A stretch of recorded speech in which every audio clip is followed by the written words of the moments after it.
Okay. Great, thanks. Good morning. Good to see you. See you. All right.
Exactly. Good morning and welcome. The oversight hearing of the Subcommittee on Disability Assistance and Memorial Affairs will now come to order. There are currently 1.3 million men and women serving the United States Armed Forces. It is our duty to ensure that those who have defended our country receive their earned VA benefits as soon as possible. Today's hearing will review whether VA and DOD pre-discharge programs are effectively assisting service members who are leaving the military while coping with illness and injuries. In a hearing on pre-discharge programs this subcommittee held in 2014, we heard from veteran service organizations who were concerned about the quality of disability examinations, the accuracy of the VA's ratings, and the lengthy decision process. This is a hearing. At this hearing, we will look at what VA and DOD have done to address those concerns since the hearing several years ago. Last week, I had the privilege to meet with some of the wounded warriors at Walter Reed. We were going through one of the pre-discharge programs, the IDAS program, more commonly, Integrated Disability Evaluation Systems, or IDAS as it's commonly known.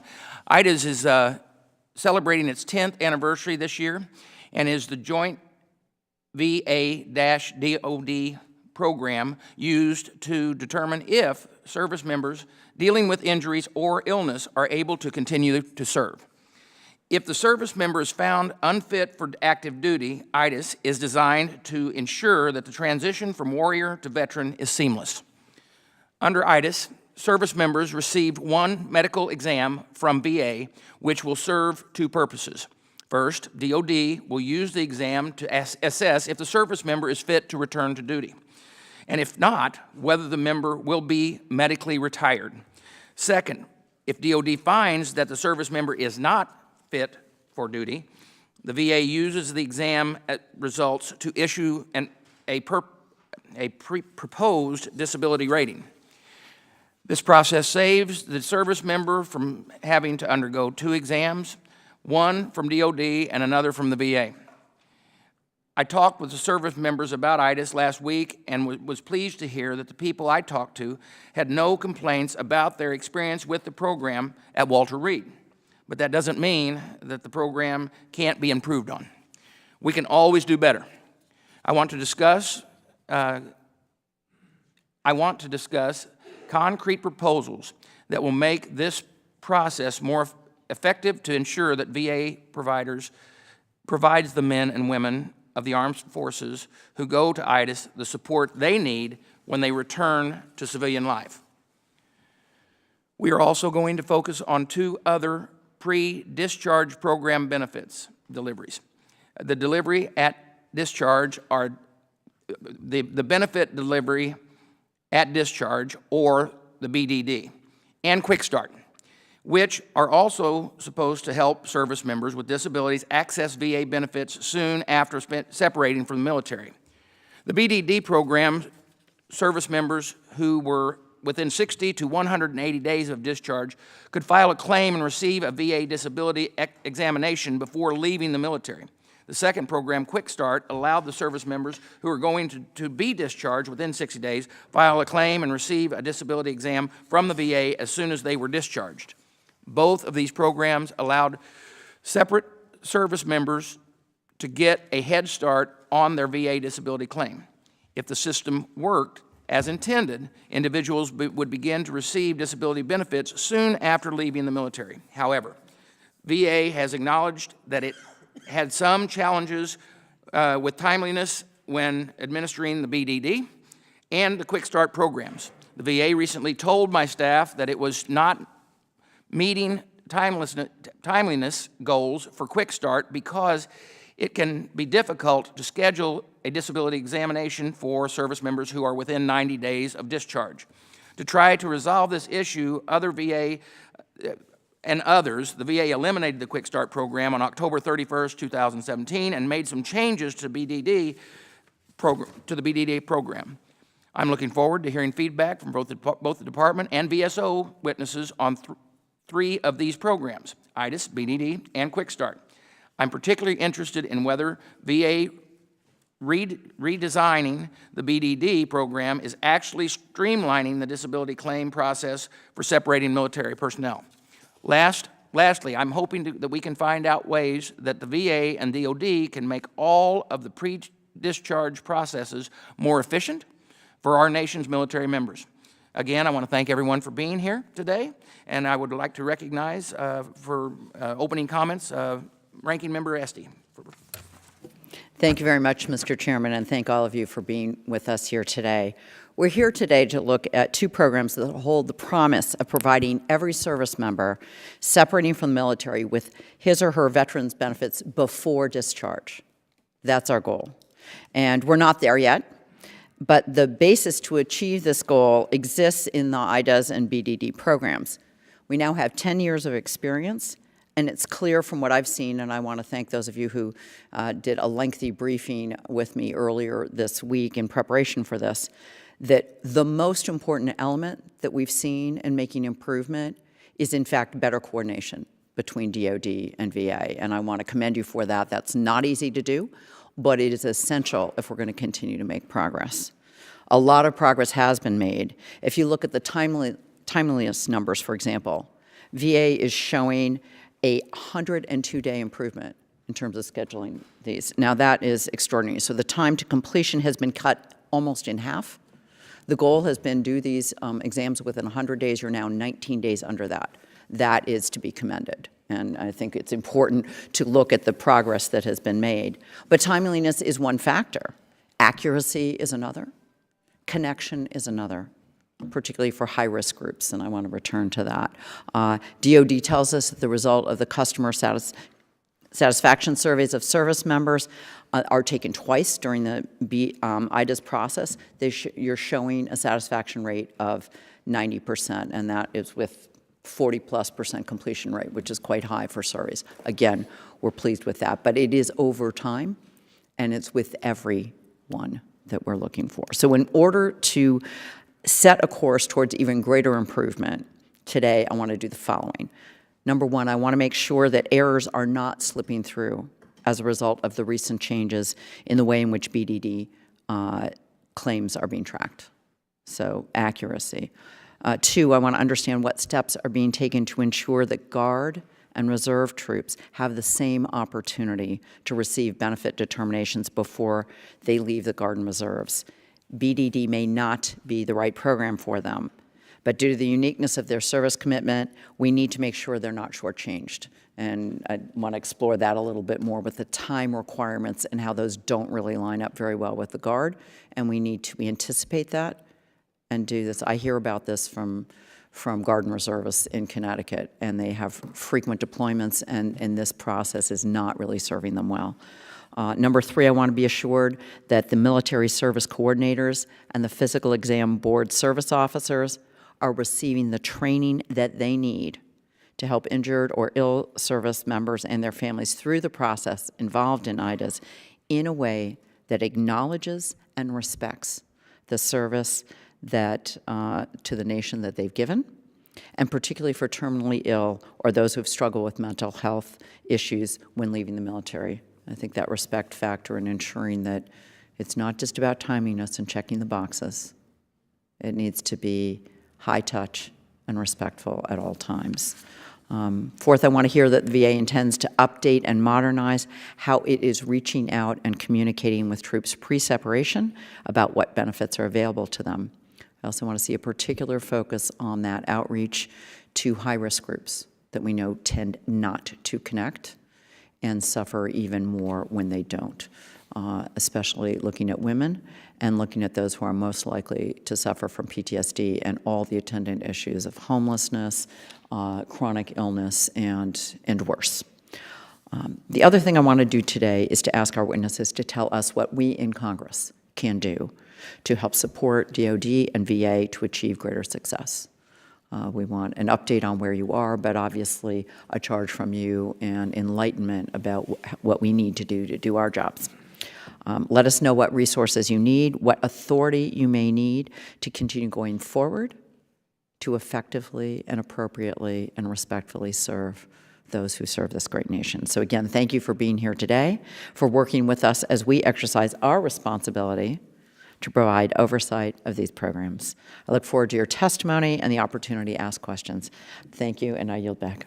Thank you, Ms. Esty. I ask all members waive their opening remarks as per the committee's custom. I want to welcome the witnesses who are joining us there this morning, and thank you for taking the time to be here. Our first witness is Dr. Terry Ederim, the Deputy Assistant Secretary of Defense of Health Services and Policy and Oversight for DOD. Joining us from VA is Mr. Willie Clark, who is the Department Undersecretary for the Field Operations of VBA. He is accompanied by Ms. Beth Murphy, the Director of Compensation Services for VBA, and by Ms. Patrick Murray, Patricia Murray, the Chief Officer of Office of Disabilities and Medical Assistance for VHA. Testifying on the behalf of the American Legion is Mr. Gerardo Albila, I'll get that correctly, yeah, who is the Deputy Director for the Medical Evaluation Board, Physical Evaluation Board, and Department of Defense Correction Board for the American Legion. Also joining us today is Mr. Ryan Gallucci, the Department Director of the National Veterans Services for VFW. We welcome to all of you. I want to remind the witnesses that your complete written statement will be entered into the hearing record. Dr. Ederim, you are now recognized for 5 minutes for the Department of Defense's testimony, an opening statement. Yes, and thank you. And I appreciate you pronounce my name perfectly. Good job. I wish I did for everybody. Yeah, no, I'm very impressed. Thank you. Good morning, everybody. Chairman Boss, Ranking Member Esty, and distinguished members of the subcommittee. Thank you for the opportunity to testify today on the Integrated Disability Evaluation System, and we all call it IDES, so thank you for shortening that for us. Since 2007, DOD and VA have jointly administered the IDES to evaluate our nation's wounded, ill, or injured service members and to ensure they receive the benefits they so rightly deserve. As a joint venture, DOD and VA implemented the IDES to provide service members with quality, efficient, and transparent disability evaluations. As you know, the IDES is a streamlined process in which service members receive a single examination, a single disability rating, and simultaneous DOD and VA processing to deliver benefits as early as possible following disability separation or retirement from military service. As a result, the IDES process accomplishes two primary DOD objectives. The first, it ensures the medical readiness of the U.S. Armed Forces, and second, it provides potentially unfit service members with expedient transition to benefits and VA care. The IDES framework continues to exceed expectations. In 2007, prior to the IDES implementation, service members waited an average of 540 days from referral for disability evaluation to receipt of VA benefits. Today, I'm happy to report, active component cases average 250 days for both DOD and VA to complete their combined stages of the DES, a 52% improvement from the previous DES process. DOD is also outperforming our core. DOD only processed stage goals as required by DOD policy. In October 2017, DOD core stage performance for active component disability evaluation was 104 days against a 105-day goal, while reserve component disability evaluation was 88 days against a 125-day goal. Nonetheless, DOD and VA continuously seek to improve the timeliness and efficacy of the IDES. Since DOD's last appearance before this subcommittee to discuss IDES, we have continued to improve processing across all the military departments. We have made a concerted effort to enhance case management, upgrade training standards, reduce overall IDES timeliness, and expand our quality control program. Within IDES, service members have a single point of contact to help navigate the process known as a Physical Evaluation Board Liaison Officer, or PEBLO. The PEBLO provides service members with all the critical information they need to make informed decisions throughout the process. That's our direct touch. Since 2014, DOD has taken concrete steps to improve the IDES staff training. In collaboration with the military departments, we issued new training standards and performance objectives to ensure all IDES staff members are armed with the necessary tools to assist wounded, ill, or injured service members. Further, our quality assurance program enables us to evaluate the performance, accuracy, and consistency of the IDES. Our expansion of the quality assurance program gives DOD the necessary information to monitor performance and correct inefficiencies. For fiscal year 2017, IDES scores reflect an accuracy rate of 94%, a consistency rate of 77%, and a duty performance rate of 80%, and we're still not satisfied. Results of these combined efforts can be seen in our most recent survey, as was already mentioned, of over 9,000 service members who indicated an overall 93% satisfaction rating with DOD and VA personnel implementing the IDES and their overall IDES experience. So I'm not surprised, Mr. Boss, that the Walter Reed experience demonstrated this. Again, I would like to thank you for the opportunity to testify on these important issues, and I look forward to answering your questions. Thank you, Doctor, for your testimony. Mr. Clark, you're recognized for 5 minutes. Good morning, Chairman Bost, Morning. Ranking Member Esty, and members of the subcommittee. My name is Willie Clark, Deputy Undersecretary for Field Operations and Veterans Benefits Administration. I'm joined by Beth Murphy, Director of Compensation Service, and Patricia Murray, Chief Officer, Office of Disability and Medical Assessment with the VHA. Today I will discuss VBA's pre-discharge programs for service members, including IDES, sir, which you spoke to, and BDD. I will also discuss improvements in both of these programs, service members' satisfaction with IDES, and training employees involved in IDES and BDD. On November 28, 2017, the Department of Veterans Affairs and DOD celebrated the 10th anniversary of IDES. In 2007, VA and DOD created an integrated disability evaluation process for service members who are being medically retired or separated from service. This joint process was designed to provide a seamless transition of benefits and health care for medically separating service members. In fiscal year 2017, more than 22,000 service members were enrolled in IDES. As a result of our collaborative efforts, VBA and DOD have met the goals established for IDES. VBA's average processing time in September 2017 was 81 days, which is a 102-day improvement from May of 2014, the last time we testified here on the IDES program. This 81 days is 10 days better than the VBA average of 100 days. And VBA awarded benefits within an average of 26 days of discharge, exceeding the IDES timeliness goal of 30 days. As of June 2017, the semi-annual customer satisfaction surveys showed that satisfaction was at 93% for IDES and 89% for our military service coordinators. VA continues to collaborate with DOD on ways to improve the IDES execution while remaining focused on timeliness and accuracy. Since 1995, BDD and Quick Start programs have provided transitional assistance to separating service members by engaging them in the claims process prior to discharge. VBA's goal is to ensure that each service member transitioning from service who wishes to file a claim for service-connected disability benefits receives timely assistance. In FY 2017, VBA significantly improved BDD production and timeliness, completing over 32,000 claims in an average of 90 days, compared to approximately 29,000 claims in 127 days in FY 2016. VBA also completed over 25,000 Quick Start claims with an average of 109 days in FY 2017. Pretty good accomplishments, but as you mentioned, we have to do better. We realize that, and we're embracing that. VBA is dedicated to ensuring that veterans receive the benefits they earned as quickly and accurately as possible.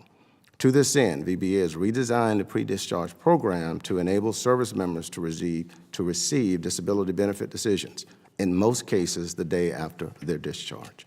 The redesigned program went into effect October the 1st of 2017.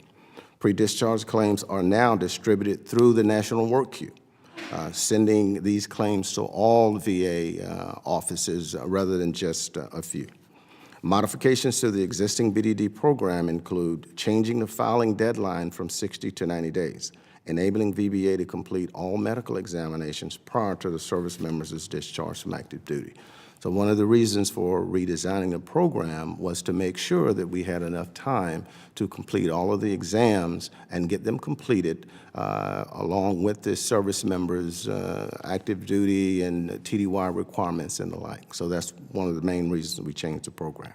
As part of the redesign, VBA discontinued the Quick Start program, instead utilizing the new decision-ready claims process, fully developed claim process, or traditional claims as appropriate. We continue to work in concert with our VSO partners who regularly collaborate with our MSCs on various military bases in order to facilitate service members' initial claim submission. VBA's pre-discharge program provide all transitioning service members the opportunity to initiate a claim for disability compensation benefits. VBA provides substantial training for all employees involved in the processing of claims, including pre-discharge claims. Ongoing technical training is required each year, and training is regularly updated. VBA conducted training on the redesigned BDD program in September 2017 for MSCs and October 2017 for claims processes. VBA plans to conduct a comprehensive MSC training event in FY 2018. VBA remains committed to supporting our nation's service members through improvements in the pre-discharge program. Mr. Chairman, this concludes my statement. We would be pleased to respond to questions you, Ranking Member Esty, or other members of the subcommittee may have. I guess I should have the mic on. Thank you. Mr. Avila, you're recognized for 5 minutes. Chairman Bost, Ranking Member Etsy, and distinguished members of the Subcommittee on Disability Assistance and Memorial Affairs, on behalf of the 2 million members of the American Legion and National Commander Denise H. Rohan, thank you for the opportunity to testify regarding the American Legion's positions on the Integrated Disability Evaluation System and VA's pre-discharge program for separating service members. The goal of IDES since its inception 10 years ago has been to streamline the medical board process and create a seamless transition for wounded, ill, and injured service members from DOD to VA. The American Legion has testified in the past concerning issues with timeliness, lack of information for those enrolled, and gaps in medical and compensation benefits after separating. Despite these concerns, we believe that the current IDES system is an improvement over its predecessor. The issues highlighted in our previous testimony have shown to improve. Despite this, we had the following concerns. DOD's practice of rating and in many instances recommending a reduction of disability rating decisions for individuals placed on the temporary disability retirement list, also referred to as TDRL. A service member found unfit with a condition deemed not stable to assign a permanent disability rating will end up on TDRL. Once the individual transitions out of military service, they will be required to undergo periodic examinations by DOD to determine if the condition has stabilized and able to assign a permanent disability rating. In many instances, these examinations are done at a DOD medical facility or by a DOD contractor. For instance, I have recently been contacted by a Navy veteran in this predicament. In 2013, the individual was given a rating for 60% for an unfit condition and placed on TDRL. After his latest reexamination in October of this year, the Navy considered the condition stable and is proposing a new rating of 20%. If nothing changes, this individual will be separated with severance despite still being rated at 60% for the same condition by VA. One of the goals of IDES was to have a single rating decision used by both VA and DOD. In an effort to keep the integrity and spirit of the IDES process, the American Legion believes that DOD should communicate with VA when recommending new ratings for individuals placed on TDRL. We recommend that if VA has a current rating for the condition, DOD should apply that same rating. American Legion service officers continue to encounter lack of resources for members of the National Guard and reserves, specifically with line of duty or LOD investigations. An LOD is crucial to establish that the disability was caused due to military service. Without needed documentation, many service members face the possibility of being separated with no benefits. With the hectic nature of military duty, it's not always possible to capture the facts when an injury occurs. The failure to capture and record crucial details has shown to be harmful for members of the National Guard and Reserve when undergoing the IDES process. With regards to the pre-discharge program for transitioning service members, The American Legion continues to maintain service officers at the regional office in Winston-Salem, North Carolina, and Salt Lake City, Utah. Our service officers assist transitioning service members with 500 pre-discharge claims quarterly. Recently, the Veterans Benefit Administration introduced new changes with the launch of the Pre-Discharge Redesign Program. Major changes include the elimination of the Quick Start program and adjusting the filing date for pre-discharge claims between 180 and 90 days before separation. The Salt Lake City Regional Office was selected as the pilot site for the program. The early feedback from a representative there has been positive. Our representative states that he has seen more pre-discharge claims being completed prior to the date of separation. This was not the case under the previous program. This new expedited method is beneficial to the veterans as they will receive their compensation immediately upon separating. The American Legion has concerns with the elimination of the Quick Start program due to the loss of the in-service diagnosis. Without this diagnosis, service members are at greater risk of being denied or at least delayed in being considered service-connected. The American Legion continues their commitment to transitioning service members by maintaining a dedicated staff to assist during this crucial phase. We feel that these challenges can be improved with the integration of stakeholders at all levels and improved channels of communication. We owe it to the men and women who have volunteered for service to the nation. Thank you again, Chairman Bost, Ranking Member Esty, and distinguished members of the subcommittee. We appreciate the opportunity to present the American Legion's views and look forward to answer any questions that you and or the subcommittee may have. Thank you, Mr. Avila. And Mr. Gallucci, you are recognized for 5 minutes. Thank you. Chairman Bost, Ranking Member Esty, and members of the subcommittee. On behalf of the VFW, thank you for the opportunity to testify on VA and DOD's pre-discharge claims programs. To the VFW, there's no more critical point than when a service member leaves the military and seeks to access their benefits. Filing an initial claim is just the beginning of what the VFW considers a lifetime of advocacy that resulted in nearly $7.7 billion in benefits delivered to all VFW-represented veterans in 2017. We serve 24 military installations through our pre-discharge program, and I want to thank both VA and DOD for allowing our highly trained and professional advocates to assist in this transition. By working together, we ensure timely delivery of benefits for veterans at a pivotal point, and we set up veterans for positive interactions with VA moving forward. As transition programs evolve, we seek to make changes to improve the experience. Many times they yield positive results, such as military life cycle model, IDES, or the acceptance of pre-discharge claims. But sometimes changes have unintended consequences. This is where it's the VFW's responsibility to inform the agencies and this committee of our concerns. Recently, VA made 2 significant changes that concern the VFW. First, VA shifted its timelines for BDD, only allowing service members to submit claims from 180 to 90 days prior to discharge. Second, VA eliminated Quick Start, meaning service members with 89 days or fewer left on active duty no longer have an option tailored to their needs. On its own, the shift to 90 days makes sense. VA can complete exams and propose decisions in time for separation. However, coupled with DOD's VOW Act requirements to deliver transition training and the elimination of Quick Start, the VFW believes this only makes it more difficult for transitioning service members to access their benefits at separation and more difficult to evaluate whether VA is effectively serving this population. GAO recently reported that DOD still struggles to meet the 90-day requirement to commence transition. This is problematic for lower-ranking service members who do not control their schedules and for those who must remain operational as long as possible. VFW data shows that nearly half of our clients were Quick Start prior to October 1. This is not a knock on DOD. We know military mission requirements come first and believe the VOW Act standard is reasonable. This is where VA needs to be flexible. Cutting off BDD at 90 days does not help. If service members have not been briefed yet on how to access their benefits, how can we expect them to file their claims? In the past, the Quick Start EP code allowed both the VFW and VA to track pre-discharge work and ensure the best possible outcome for the veteran. VA argues that eliminating the code is not a big deal and that BDD excluded claims can be worked in regular order once the service member is discharged. However, this unique population deserves unique attention. It troubles us that VA is telling service members it will no longer work up to 50% of pre-discharge claims until they officially leave the military. Additionally, by losing the EP code, we lose optics on this population at a critical point. Pre-discharge claims are treated differently when we review them, and we can find errors in up to 20% of them. If we cannot identify problems early, we're not setting the service member up for post-military success. To make matters worse, when VA receives a claim with fewer than 90 days, the service member now receives a letter that implies that they did something wrong and that VA did not accept their claim. Since this change went into effect all of our pre-discharge reps on military installations have heard from clients who received this letter and believe that something went wrong. Many have confidence that we can resolve the issues, but for those who believe that the VFW did something wrong, we've lost our ability to advocate. At best, these letters are unnecessary. At worst, they're tone-deaf and viewed as irresponsible. The solutions are simple. First, stop the disqualification letters. Second, reinstate an EP code for pre-discharge claims filed with fewer than 90 days. And third, address the ambiguity in code about VA's authority to accept these claims. In Title 10 and Title 38, nothing explicitly directs VA to accept them.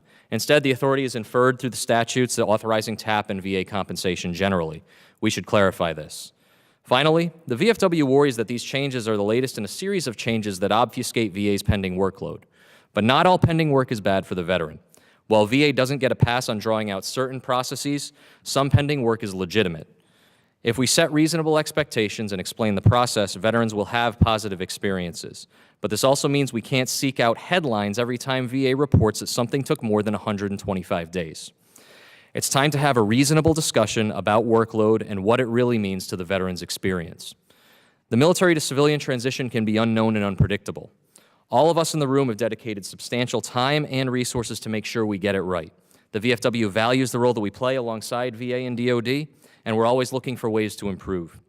Our goal is to work together to ensure that our transitioning service members have access to the benefits they've earned. Mr. Chairman, this concludes my testimony, and I'm happy to answer any questions you or the subcommittee may have. Thank you, Mr. Thank you. Belushi. Thank you.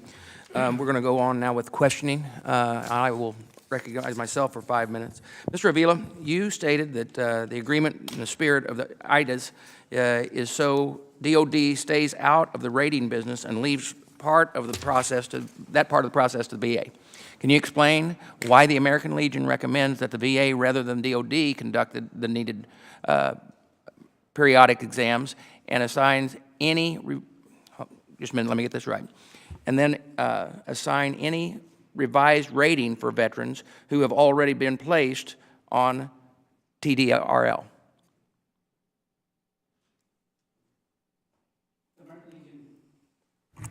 Sorry. The American Legion doesn't feel that DOD is doing this on purpose or is doing it to lowball the military member when giving them a rating.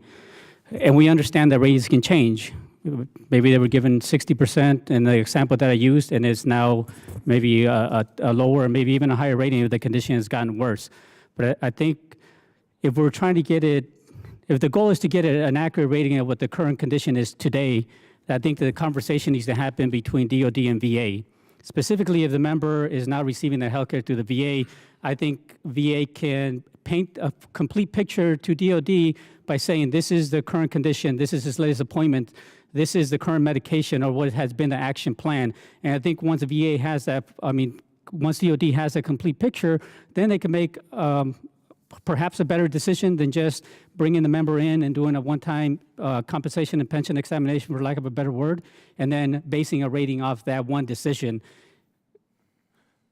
Going forward, like I mentioned in my testimony, let's use one rating. If we start changing ratings and we have different ratings between DOD, then we're going back to the old system, and that was kind of the change of IDAs, that we would have one rating decision, and the rating decision would be used by both DOD and VA. I don't think we want to head back down that road. Mr. Clark, why doesn't the VA conduct the follow-up exams and ratings when a veteran is placed on TDRL? Chairman Bost, we'd have to work with DOD to change the process, but as it currently stands, then that is a DOD responsibility for the temporary and even permanent duty retirement list. But I am in agreement, and certainly we'd have to work with our DOD partners that VA can take that responsibility on and provide this one rating. But as Mr. Avila just mentioned, as it presently stands, that is a DOD responsibility. But we're certainly open to making that happen, and I feel that we can make that happen. But we'll have to speak to that. And Dr. Adira? Dr. Adira, does DOD agree with that? Whenever there is a VA, in general, when there is a VA rating, and we have access to that, and we have found about, at least the Army, about 70% of the time has access to that rating, we do use that exam. But we're happy to work with our VA colleagues to see where we can make improvements. So. Thank you. Ms. Murphy, I'm going to ask some real quick things here. That Quick Start was eliminated, and then BEDD was changed around and tried to revamp. What were the reasons? What were the reasons for the changes? And getting rid of Quick Start? Good morning. Thank you. So we're always looking to improve and streamline and modernize in our processes with DOD, within VA, to best help our transitioning service members and our veterans. And we really, I heard some of the comments, and certainly your concerns are our concerns as well for our service members and our veterans about giving them the head start on their disability claim before they leave service, for tailoring the process to them. And I think we have maintained that in our new redesign of the pre-discharge program. In BDD, we're now, instead of 60 days prior to discharge, we've moved that back to 90 to 120 days. I think we're doing a better job through our TAP program to get the word out to transitioning service members about what's available to them through VA, and we're getting them educated, if you will.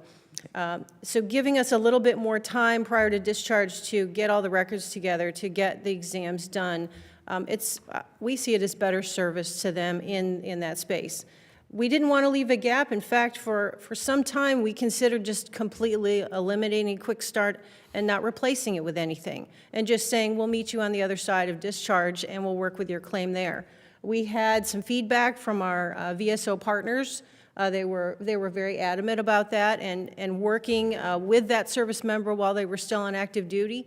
So we went back to the table, we thought about it, and we decided we would go ahead and open up some of our other options. Traditional claim process, fully developed claim process, and our brand new decision-ready claim process that transitioning members can have that available now, tailored to them, and they get to be in the driver's seat. They decide when it's best for them to get the exam. They work with a service officer if that is helpful to them, and we are actually, Quick Start was not quick. And with decision-ready claims, we're seeing an early result of about 8 days after those. I have one quick question. My time's about out too, but this is for Ms. Murray. Was the VA having why was the VA having difficulty scheduling and completing the medical exams before?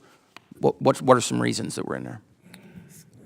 Can you repeat the question, please? Yeah, why were we having trouble scheduling these exams? There was a problem with scheduling, correct? What were some of the reasons that the scheduling problems were occurring? I think in terms of scheduling in VHA, we initially had a contract that we were using for surge capacity, and so we had examiners that we can tap into under contract, but then that contract was removed from VHA, and so we are now limited to our internal capacity. And so we did have a challenge with being able to surge outside of VA, and so we are limited to our in-house capacity, and so now we are sharing that overflow of capacity with the VBA contract, so we had to shift to a different way of scheduling. Okay, thank you. Ms. Esty, you're recognized for 5 minutes. Thank you very much.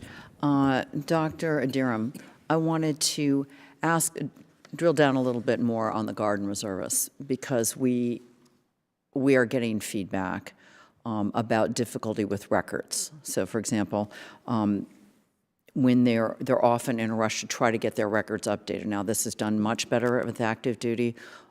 As soon as the reservists come back, everybody disperses. Those records don't get updated, and that then poses huge problems. That's the kind of thing we get calls in our office all the time. I can't find my records. Nobody updated them. I will tell you, here's where I was, this happened, and there's no records available to us. As part of this process, I think we need to make sure that that's being dealt with. So I'd like you to start, and anyone else who has advice. It's not directly on this, but this is literally, we don't get the medical records updated, and that causes enormous problems down the line because you can't get accurate evaluation if the records are not present at the time that they are transitioning back. Right. Well, thank you for bringing up this issue. It is a struggle because when you're in active duty, the records are there. It's a central, health record, and so it's easy to access. With the Guard and Reserves, their care could be, outside of the military system, which makes it a struggle. And as a physician, I know this struggle in getting records for my patients. So I think this is something that we'd like to take back and we'd like to look at and determine what we can do to help our Guard and Reserve access their records quicker, whatever that we need to do to help them with that, and we can get back to you on that. Thank you, because I think that is important as part of this process. And again, as we are relying so much on Guard and Reserve, this is not occasional. These are our seasoned fighters at this point, and they deserve to have those records updated. And again, I hope we can schedule to have a hearing in a few months' time so that we can put our heads together and find out what needs to happen to get this fixed. And Right, obviously I agree, and thank you for so. bringing up the issue. Thank you. We had discussed earlier some of the challenges, earlier in my office, some of the challenges we're looking at. Can you talk about what is being done with outreach for populations who do not seem to be connected, whom we know, based on other surveys and other data, are more at risk for not getting employment, suffering from PTSD, becoming homeless? What are you doing to use technology and to use every resource available to improve outreach at that transition point? I'll start, and then Ms. Murphy or Ms. Murray, and even Dr. Adira may join. As we discussed, that's an opportunity for improvement. We have a TAP program that, and working with DOD, we are attempting to get that word out sooner and to more people. We have a division in VBA, benefits services, led by Margarita Devlin, that is in charge of TAP to get that information out. And as our MSCs and our other members of the regional offices go on and engage with the military members before they get out, we provide information on VA benefits. But we need to do a better job, because one service member that does not get the word is one service member too many. So we have ways that we get out using TAP, but we have to do a better job, and then we have to reinforce it, because a one and done won't get it. Oftentimes you have members that they are at a point in their lives that they are transitioning, they're thinking about a lot of things, and even when they get the briefing, it may not be a point in time that they are ready to receive that. So we need to do a better job of going back and telling them again and yet again until they get that. And that's an opportunity for improvement that we need to do, and we've taken that and embraced that. Well, I hope you'll come back to us maybe when we reconvene in a couple months' time with specific things. Are there resources you need to do that? I think ensuring that we get internet, appropriate email that is good for every single departing service member is one key thing, and then you can actually code them and do outreach, at least online outreach, at 2 months out, 6 months out, when people might be more ready, more aware of the challenges they're facing, and we can target that a lot better. So I think we have to be using technology. We have to be capturing all pieces of information as we can when they are making that transition, so it doesn't get lost and they don't get lost. And that's, again, I know all of you are committed to that, but we have to do better. And I do think we need to use technology as well to capture who these folks are, so that we have it a way systematically when they move around the country, to be able to reach back out and make sure they're connected. I'm over time. Thank you, and I yield back. Thank you. Mr. Banks, you're recognized for 5 minutes. Thank you, Mr. Chairman. Mr. Avila, to Ms. Estes' point, the ranking member's point, As a Navy Reserve officer myself, I've seen firsthand the difficulties that reservists and guardsmen sometimes have in comparison with their active duty counterparts. In your testimony, you mentioned that the American Legion's concerns regarding the lack of resources for members of the National Guard and Reserves who are undergoing the IDES process in their home station. I know we've heard some others on the panel about their perspective, but could you elaborate on the American Legion's perspective on that point? Mentioned going up to Walter Reed earlier, and I think if you go there, you see the resources that are available in-house to everybody. You have JAG, social work, your medical appointments are there.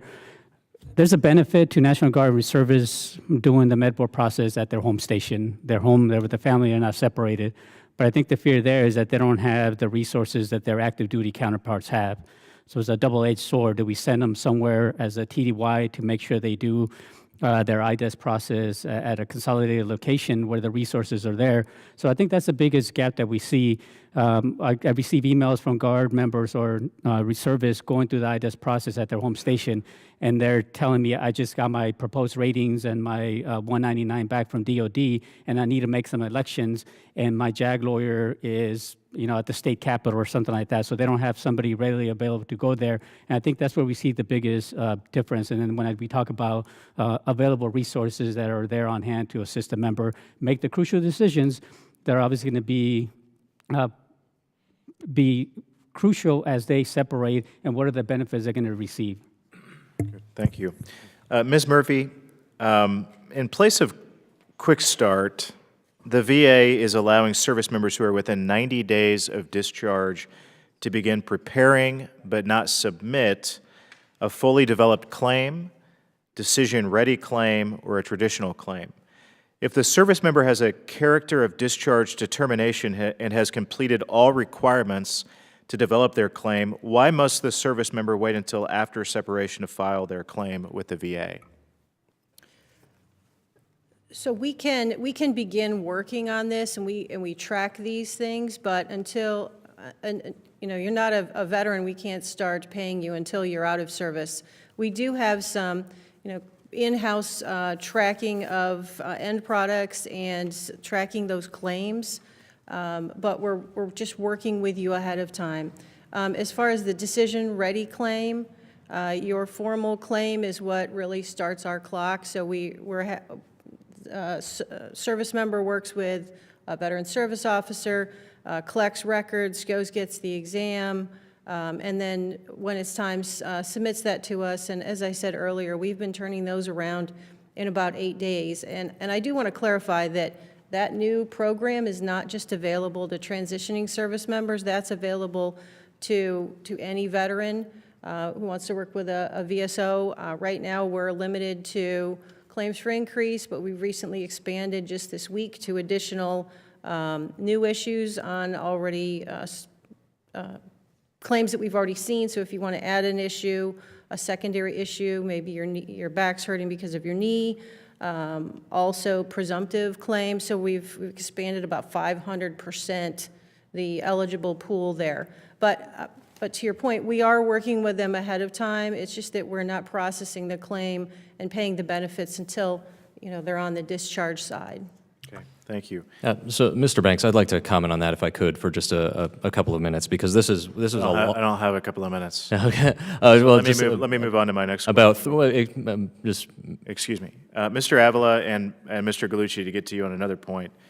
Do you think that the fully developed claim program and decision-ready claim program will meet the needs of separating service members who are unable to file a BDD claim to that point?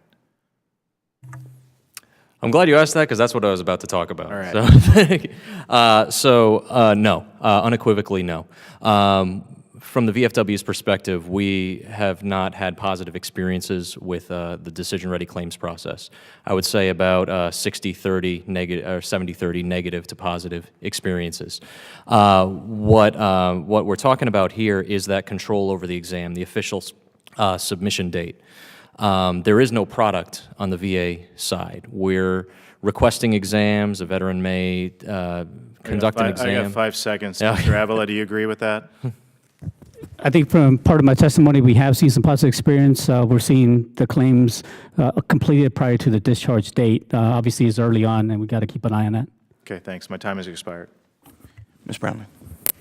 Thank you, Mr. Chairman. I have two quick questions. One, to the VA, if you could speak to the issue that VFW raised with regards to letters that the service members are receiving saying that veterans are disqualified from BDD. I think what's happening is they're receiving those letters and thinking, well, I'm not eligible for any kind of benefit, but you're saying that they're not eligible right now, though they will be later, but that's, the letter, the way it is written is, I think creates a lot of misunderstanding. Well, we'll have to take that back, and certainly working in concert with VSOs to make sure that we are clear in when we send that letter what that is about. So obviously we have to work closer with them to make sure that between the two of us, you know, we've got military service coordinators out there, we've got outreach specialists in the field that go out to military bases to let folks know that, hey, we've got these programs. The combined program just started on 1 October, so we haven't gone the full 90 days. But as the testimony was shown by American Legion, we're finding that it's successful, and we need to do better, and obviously we need to get more information out there and let folks know, but we think it's a good program. So does VFW, would you like to respond? Thank you, Ms. Brownlee. Absolutely. Based on the volume that we see, we anticipate significant challenges, especially in tracking how we serve that population who doesn't meet that 90-day deadline. I would respectfully have to disagree with the Legion's perspective on this. The VFW processed more than 15,000 pre-discharge claims last year, and in reviewing our pending workload, it's gone down. I was out at the San Diego VA regional office where we have a rating review team just last week, and they've all but processed all of their quick start claims. Whether they're processed as DRC, FTC, or a traditional claim, we don't know that it's a transitioning service member anymore. To us, that's problematic from a quality control standpoint to evaluate the efficacy of these programs as we've discussed in detail today. Thank you, and hopefully we can follow up on this and improve upon that process. So the other question I wanted to ask is, you know, want to commend everybody for improvement of timeliness. This is good. We seem to be moving in the right direction. I am sort of interested in the spirit of, I guess, transparency and really peeling the onion to have a good look at everything that's going on. What about, you know, are there cases where there's sort of outliers to the averages of the data? And so I'd appreciate candidness with an answer. And, you know, if there is, you know, what are we doing to identify those issues and barriers and how to improve upon the process for where there are indeed outliers? You know, with the IDES process, and I can let the doctor speak to that, but overall, you know, we've said that there's an average processing time, well less than 100 days for all claims in VA. Certainly IDES and BDD processes shorter still, but that's an average. So we do have scenarios where it will take a little longer. Sometimes there are issues that are added later in the process.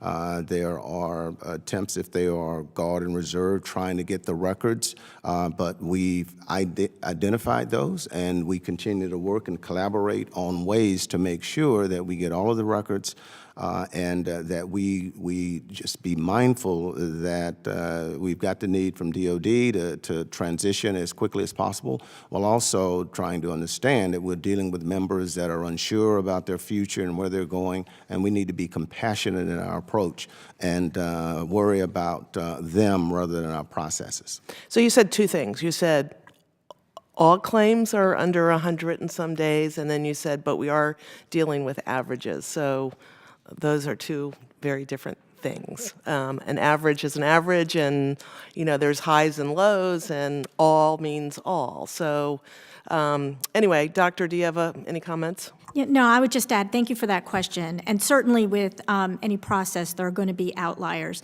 And those are cases that are more complicated. And we do monitor those cases, and we look into what the issues are to see where we can address those issues. But I would caution you that we want to make sure that every service member, you know, gets all due consideration. So if there are problems where we can expedite those cases, we do that, but then there are cases where, you know, time is helpful to that service member. So thank you for bringing. Well, and I appreciate that answer. You know, in those more complicated cases, I think, you know, the expectation is that we're hanging in there with the veteran and communicating and standing by them shoulder to shoulder because, you know, both the veteran and their family obviously are going to be very, very concerned in those more complicated processes. Right, good point. Thank you. Yes, thank you. I yield back. Mr. Kaufman. Thank you, Mr. Chairman. Dr. Adram, what conditions does the Department of Defense require somebody who has an injury to be on a medical hold status subject to treatment? If somebody says that I have a physical injury, I have some type of stress-related condition, is there ever a situation where that individual's put on medical hold and that it's subject to treatment and that discharge is delayed? I'm not certain I quite understand the question. Do you mean that the service member is put on TDRL or? I don't know what TDRL is. Medical hold being that their discharge is suspended pending some sort of treatment, medical treatment. I think what you're talking about is the TDRL, that when a service member has a condition under which they, may have a condition where where it's anticipated that they'll eventually need to be put through the disability evaluation system. However, they will undergo treatment, and then a determination is made subsequently whether or not they can return to service versus being put through the disability evaluation system. Right. That's what you're talking about, Yes. right? Okay, good. And so your question is what conditions? Well, how often does that occur? And under what conditions? We have, I believe we have, I could get back to you on that because I know the number, but it's not coming to me right now, of service members who are on that particular list. And the conditions would include any condition for which they are currently undergoing treatment, which it's anticipated that they may improve, but then, and they're reassessed at 18 months. So, I'm not sure I answered the question. Well, if they're going through the disability process and they're claiming something that that the Department of Defense, the health system, could rehabilitate, through surgery, through treatment, or through any process, what is the connection between our healthcare, our DOD healthcare system, and that claims process relative to that issue? Sure. Well, there's multiple different steps, and I just want to make sure I understand clearly what you're asking. If there's a service member has a condition or an injury for which they need treatment, they would be put on a profile or limited duty. That would be the first step. If it's determined that it's likely that they will not be able to serve, but they're still undergoing treatment, they would be put on the temporary TDRL, disability, right. They may be put on that particular status, and they would undergo their treatment, and then at 18 months, they would have another exam to determine whether or not they would need to be separated versus undergo the disability system and separated versus going back to service. Okay, so we have 20 veterans committing suicide on a daily basis in the United States. I would suspect a fair amount are going through the process. Let's say it's post-traumatic stress, Sure. or depression, or whatever. So my concern is what type of treatment are they then receiving before the discharge, and what connection do they have with the VA for an automatic handoff to continue that treatment? Thank you for that question. Now I understand what you're asking. Suicide and mental health conditions is a top priority of both DOD and the VA.